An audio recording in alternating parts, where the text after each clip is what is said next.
down, told I'm ugly, I'm stupid, I'm this, I'm that, whatever. Very few people have ever paid me compliments in my life, okay? And so I started believing all that stuff, and it wasn't until Jesus himself, through a prophet at the church, long story short, finally said, listen, why do you care about what your family and friends say and think about you? I'm your creator. You are fearfully and beautifully and wonderfully made. I died on that cross for you. They did not. You work for me. You serve me. I created you. Okay? I love you. I died for you. And I am the only judge of you. You do not need to worry about what any other human being says or thinks about you. And you worry about what I say and think about you. And that is it. And you know what? A weight, and I'm not kidding you, a literal weight was lifted off of my heart and shoulders immediately when I heard those words. And it clicked. It made sense. And I loved God even more. Whoa. He's not throwing my past and sins and everything in my face. I know I'm a sinner. I'm not perfect. But he still loves me and died for me. Okay? He's not here to judge and condemn me right now. He's telling me I got your back. Just do what you're supposed to do. You know what I expect. And we don't have a problem. But don't worry about what anybody else says or thinks, because they're not qualified to judge you. Did they pay all their blood, every drop of blood, to save you? No. So they're not worthy to judge you. Are they God? Do they know your thoughts, the number of hairs on your head, your heart, your intentions? No, I do.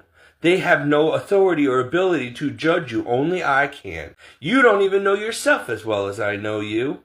So you don't listen to anybody but me, and you don't try to appease anybody but me, and that's it. Thank God. Because I have been spending most of my life at that point jumping through hoops, wearing many hats, not even knowing who I was anymore. Should I be an actor? Should I be a priest? I want to be a priest. Should I be a police officer like my father? This person says this. When I'm in Hollywood, get a nose job, get an ear job. You're too fat, you're too skinny, you're not good looking enough, you're too good looking, blah, blah, blah, blah. Oh my gosh. Nobody's ever satisfied. No matter who you ask, they're all going to have their own opinions, unsolicited opinions. And so you can't make everybody happy, and you're going to spend your whole life going crazy and losing who you are because you're trying to appease man, which can never be appeased because they're fickle. People are fickle, and they don't even know what they want.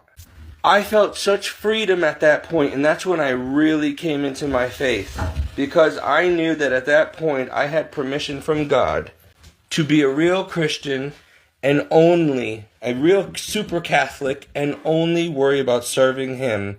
And as long as with all my heart I was doing the best of my ability to obey him and do it right, for love of him, I didn't have to worry. And there was always going to be naysayers, especially when you get it right, especially when you give your life to Christ. And so just expect it and don't listen. It gave me the ability to finally be who I was, who I really was. Not the man that I wanted to be, or that I thought I should be, or that my family and parents wanted me to be, or the world says I should be, but the one that God created me to be. The one that only he could love and appreciate. The one that I was meant to be. Me, the real Steve. Not the worldly Steve, not the sinful Steve, but the Christian Steve. The man after God's own heart, Steve. The made in God's image and likeness, Steve. Who was created by God, for his divine will, plan, purpose, and good pleasure, and that's it. I was here for him. That's why I'm here. He created me for him.